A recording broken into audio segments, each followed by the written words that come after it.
New Year's solemnity, how Christ's incarnation marries motherhood, and the message of world peace inspires the beginning of the new year of 2022. Colorado wildfires. A bishop appeals for help after a devastating blaze destroys a community during the holidays. Coronavirus crisis.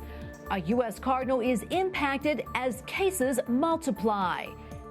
On EWTN News Nightly for Monday, January 3rd, 2022.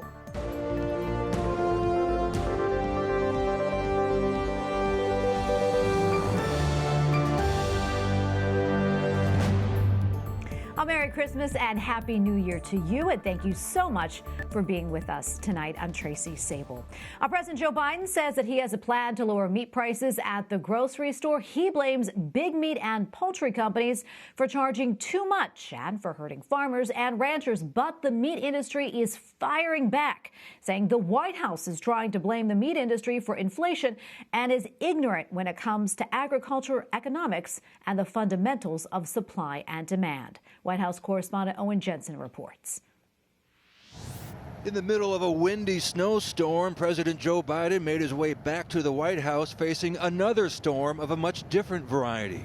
Inflation, including rising prices for meat. 4 big corporations control more than half of the markets in beef, pork, and poultry. President Biden met with farmers and ranchers virtually, announcing a plan this afternoon for creating what the White House calls a more competitive, fair, resilient meat and poultry sector. To bring in more competition and dignity and more farmers, ranchers, and customers, we're going to invest in new and innovative small businesses and meat processors, the lifeblood of our economy. Using money from the American Rescue Plan, the administration will invest $1 billion to expand independent processing capacity. One goal, provide producers an opportunity to have ownership in processing facilities. Meanwhile, on another storm front, COVID-19, the rapidly spreading Omicron variant, average daily COVID cases are nearly twice as high as this time last year, leaving the nation once again in limbo. When you have so many cases, even if the rate of hospitalization is lower with Omicron than it is with Delta, there's still the danger that you're going to have a surging of hospitalizations that might stress the healthcare system. The Food and Drug Administration just approved Pfizer booster shots for children as young as 12. Children tend to suffer less serious illness from COVID-19 than adults. But Senator Rand Paul critical of the FDA's move, saying yesterday the government is ignoring its own rules to push booster vaccines on kids. Hi, everyone. The surge in COVID cases is also prompting changes in the White House briefing room. Only 14 journalists, far fewer than normal, will be allowed to attend each day, similar to the restrictions put in place at the beginning of the pandemic. Today's briefing was canceled due to the stormy weather. The heavy snow closed federal offices in Washington, D.C. Owen Jensen, EWTN News Nightly. And joining me now is Amber Athey, Washington editor at the Spectator. Amber, welcome back. Always great to see you.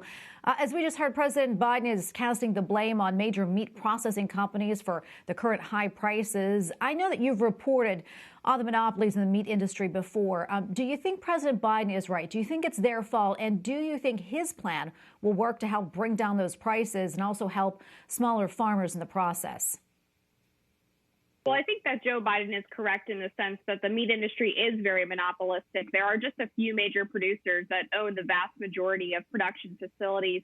And so if just one plant goes down in the United States, that causes a huge backlog and doesn't lead to increased prices for consumers. However, he's wrong to blame our current inflationary pressures solely on the meat industry. It's a very myopic view of what's actually happening in our economy right now, and merely throwing $1 billion at the problem isn't going to solve the core issue. He's done nothing to address the fact that one of the major problems with those large meat processing organizations or companies is that they are foreign-owned and corrupt. Smithfield recently was acquired by a Chinese firm, and we've already seen the litany of issues that comes with Chinese ownership of the American supply chains.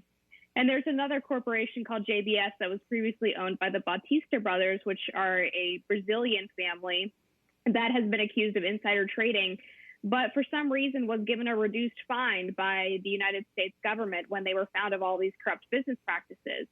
So if Biden is merely going to offer $1 billion, but not actually investigate or look into the core reasons why these large meat processing centers are so corrupt and are not being owned on American soil, then he's really not addressing the root of the problem. Yeah, and also problems with a surge in COVID cases over the holidays. And as Owen reported, only about 14 reporters now be allowed into the White House press briefing room because of that. I want to get your thoughts on that.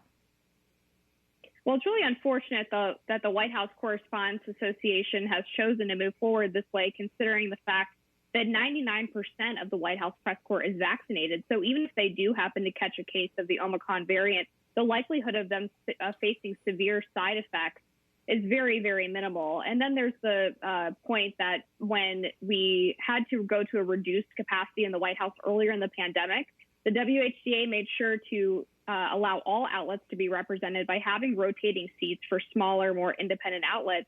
That capacity has now been greatly reduced to the point that many outlets are not given a seat at all. And so you're going to see fewer challenging questions, fewer conservative, right-leaning, or independent outlets in that briefing room, which is a real blow to the ability to question this administration and hold them accountable.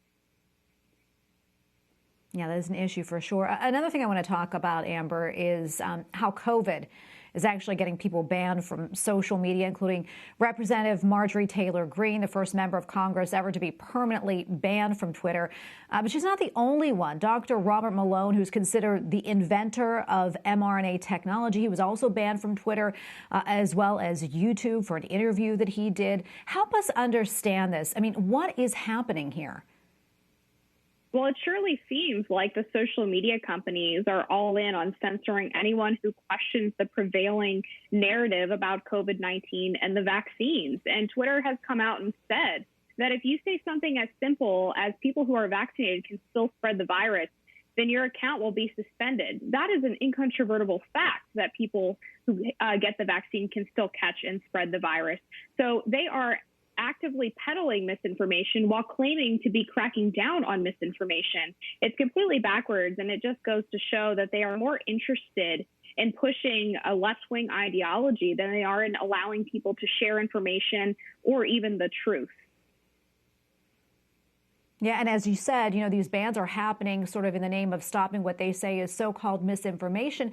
But the question really is who is determining that? Facebook recently admitted as part of a lawsuit that its fact checkers really just offer opinions. So can you break that down for us, Amber? Yeah, it's a great point. A lot of these fact checkers who conduct these fact checks on behalf of social media companies are merely just reporters who work for various outlets. In some cases, they work for Reuters, for example, who is a fact-checking partner, yet the head of Reuters is affiliated with the Pfizer company. So to say that they are somehow unbiased arbiters of truth is absolutely ridiculous. And we see this trend where people say, well, all of the scientists agree, but then they go and they ban and censor any scientists that disagree. So, of course, everyone that we're hearing from agrees about certain facts because people who have a differing opinion are not even allowed to have their voices heard. So this is all about reinforcing an ideological echo chamber, and it's done in concert with the government, with social media companies, and with big media. Oh, Amber, so great to talk with you. Unfortunately, we have to leave it right there, but thanks for checking in with us. Thank you. The U.S. Senate returns to Washington with several initiatives facing uncertain futures. The Build Back Better Act remains up in the air. The child tax credit, part of the nearly $2 trillion bill, has expired. Democrats and Republicans remain far apart. Capitol Hill correspondent Eric Rosales reports. Many American families will be going without extra money in their bank accounts at least for a while. The child tax credit expired when Congress failed to extend it before leaving for the holidays. Democrats like California Congresswoman Barbara Lee says the money is vital for millions. Those checks ended at the end of December. This is a moral issue. It's an ethical issue that we have to step up to. So I'm hoping that Senator Manchin will understand that his constituents, like many of mine, live below the poverty line, and they need this child tax credit. But Democratic Senator Joe Manchin continues to say he has concerns about the cost and structure of the program, several of the reasons he opposes the Build Back Better Act. Some studies suggest the program kept almost 4 million children out of poverty, lowered financial stress, and increased consumer spending. Senate Republican John Kennedy agrees the cost is too high. If child care is a priority, and it should be, then why don't we, before we borrow money or raise taxes on Americans who are already having a difficult time, why don't we look at our current spending and see where we can change some of our priorities? The benefit just didn't help the poor. Couples earning as much as $150,000 a year got the full $3,600 benefit. Republican Senator Rick Scott tells me the age should be better targeted. I support helping families that need help. But what I don't believe we ought to be doing is just completely racking up debt and creating an entitlement program for people that don't need help. Let's really focus and make sure we're giving support to the people that need help. House Speaker Nancy Pelosi says the House could pass a standalone child tax credit extension, but it would need Republicans to sign on for it to get it through the Senate. The future of the child tax credit remains uncertain. Meanwhile, Democratic leadership announced former Majority Leader Harry Reid will lie in state at the Capitol. The former senator from Nevada passed away December 28th. Eric Rosales, EWTN News Nightly. Well, in the nation's capital, the Archbishop of Washington, D.C., Cardinal Wilton Gregory, has tested positive for coronavirus. The Cardinal issued a statement that he is fully vaccinated, was experiencing no symptoms, and has followed his doctor's directions to quarantine at home. Now, Brazil's pro-life president is in the hospital for the second time in 6 months. Jair Bolsonaro is stable after experiencing stomach pain yesterday. Preliminary indications suggest an intestinal condition similar to the one that he experienced last July. Bolsonaro has said abortion will never be approved in Brazil as long as he is president. Well, in South Africa, fire crews returned today to extinguish a flare-up at the Cape Town Parliamentary Complex, which suffered extensive damage after yesterday's major fire. Authorities are holding a man in connection with that blaze. The old and new buildings had been closed for the holidays. Sudan's Prime Minister Abdallah Hamdok resigned yesterday. He said that he had failed to reconcile pro-democracy forces and a recent military coup aligned with former Islamist leader Omar al-Bashir. Hamdok's announcement was televised after military police killed 3 pro-democracy protesters near the Sudan's capital. In Hong Kong, the new year sees another setback for press freedom with the shutdown of online citizen news. The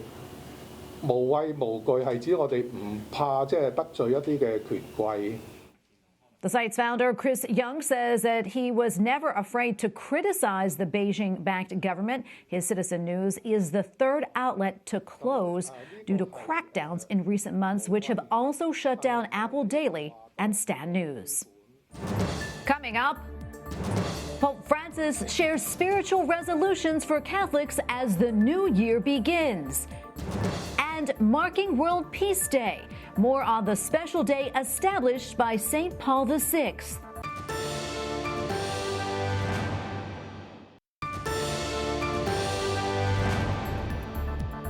During weekend services at the Vatican, Pope Francis attended a New Year's Eve Vesper service to welcome the new year. Ma grazie a Dio abbiamo reagito di nuovo con il senso di responsabilità. Speaking at St. Peter's Basilica, the Holy Father acknowledged the spiritual trials which the coronavirus pandemic has caused. Pope Francis said in times of both sorrow and joy, Jesus gives us a hope that never disappoints. Also this weekend, Pope Francis reminded the faithful that God wants to heal us all of our sins. Grazie e peccato. Gesù, l'incarnazione di Gesù è proprio il posto dell'incontro. As for Sunday address to pilgrims in the new year, the Holy Father said God wants to live with and inside of us, and that we should not be afraid to approach him with any problem or concern. Pope Francis added a good prayer for the new year is to ask God not to go too far away from us. Well, on New Year's Day, Pope Francis suggested that we dedicate the new year to the Blessed Virgin Mary. Basta. Ferire una donna e oltraggiare Dio. In his New Year's address inside of St. Peter's Basilica, the Holy Father said Mary will help us to be unafraid of trials and joyful in the certainty that God loves us. Pope Francis also noted that January 1st was the 55th annual World Day of Peace, an initiative started by Pope St. Paul VI. Joining us now from Rome is Father Benedict Croell, Director of Development and Mission Advancement at the Pontifical University of St. Thomas Aquinas, also known as the Angelicum. Father Benedict, great to see you. Thanks so much for your time today. For those who may not be familiar, can you talk to us about why Pope Paul VI started the World Day of Peace back in 1968, and also why did he choose January 1st? Well, I'm sure the reason he started it was because of the need for it at the time, obviously. I'm not 100% sure of why he started it, but I know that you can imagine to start a new year and to start that year with peace under the special protection of the Blessed Virgin Mary. I think, the Church goes to the Blessed Mother for just about everything in regard to, bringing that peace, the consolation, the protection that we need. And I think it's a beautiful tradition that the Church has always had. Yeah. And I want to focus now on Pope Francis.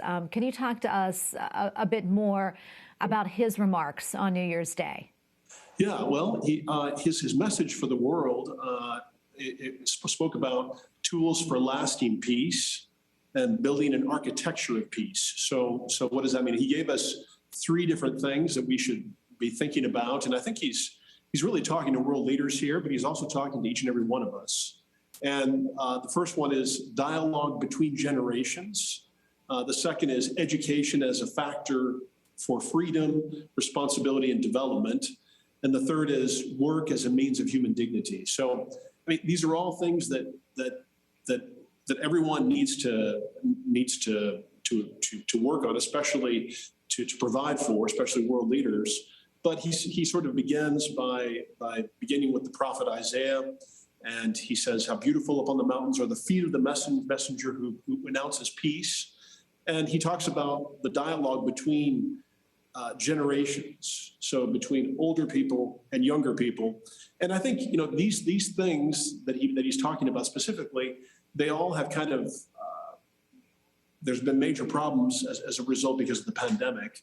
And I think the unity and the communion that's required is needs to be resolved through these things is what he's suggesting to the world, and I think in particular to world leaders.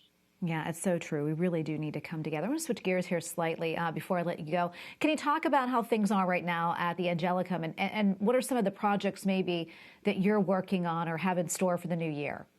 Yeah, well, the biggest thing that we're working on right now is trying to make sure that our students here, are able to come back for the second semester.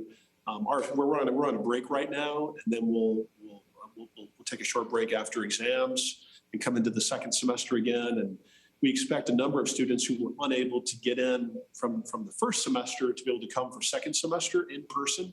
We still have a few people that are unable to get into the country, unfortunately, so they're going to have some classes online. But by and large, we're really pushing with all of our professors in a way that's safe to really teach in presence, because it's very difficult, because people from all over the world, and they're coming in, they're studying in Italian, they're studying in English, sometimes it's a second or a third or even a fourth language for them.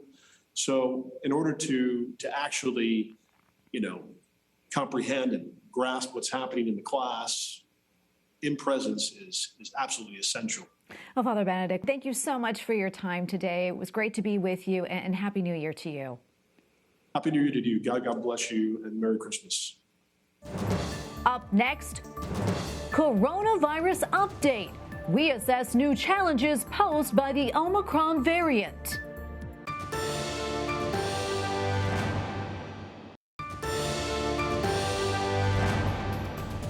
Denver's Archbishop Samuel Aquila is starting an emergency fund to assist wildfire victims in his state. The blaze began last Thursday. It destroyed at least 1,000 homes in suburbs between Denver and Boulder, Colorado, leaving 2 people missing. Archbishop Aquila has called for a collection of masses for displaced parishioners from 3 local churches. Authorities are investigating the cause.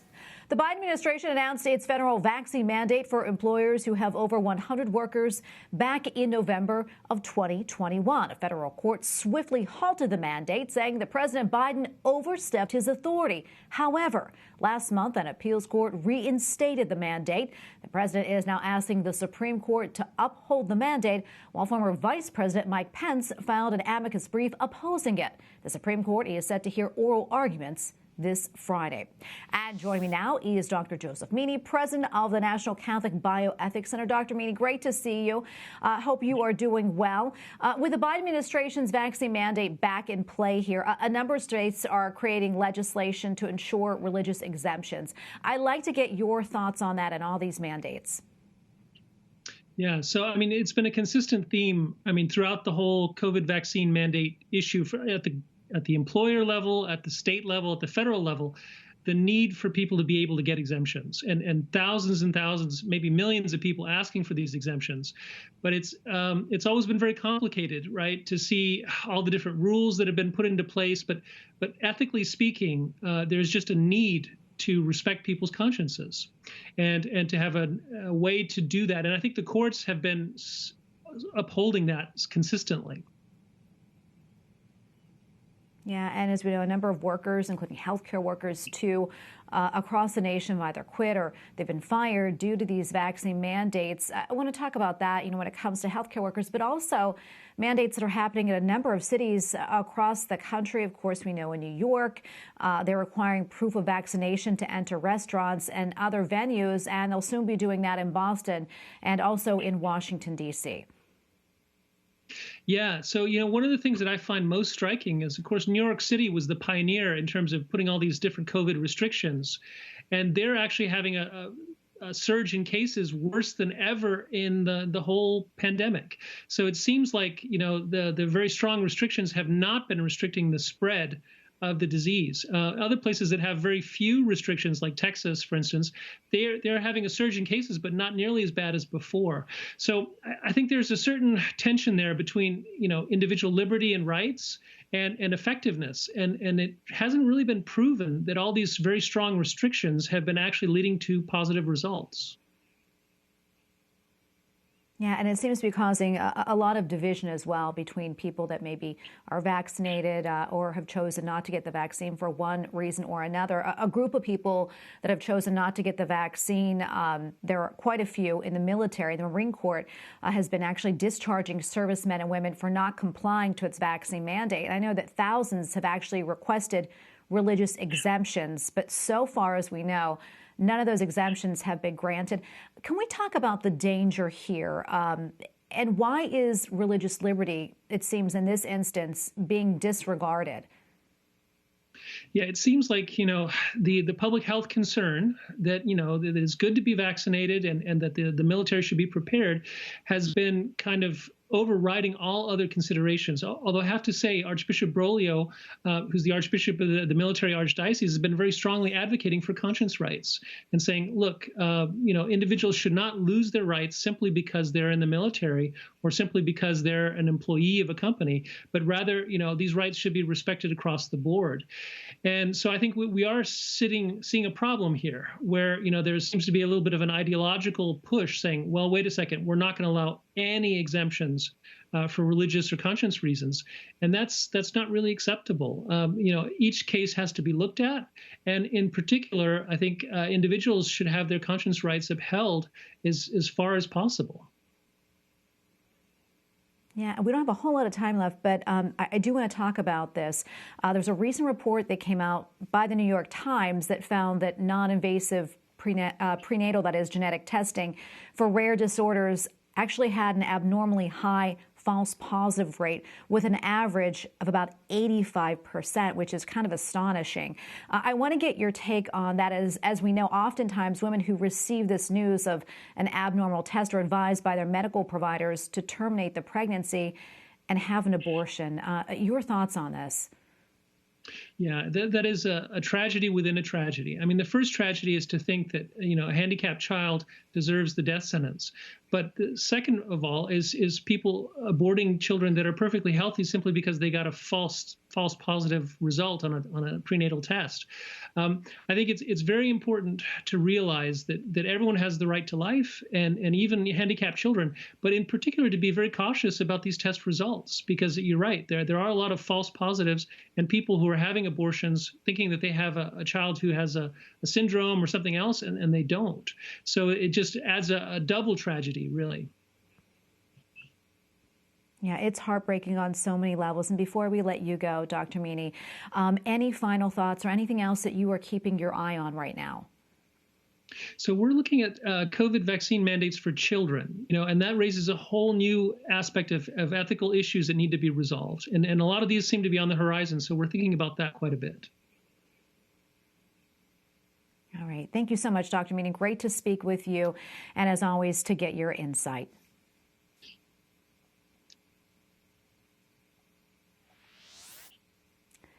And we thank you for watching tonight. For the entire EWTN News Nightly team, I'm Tracy Sable. Good night and God bless.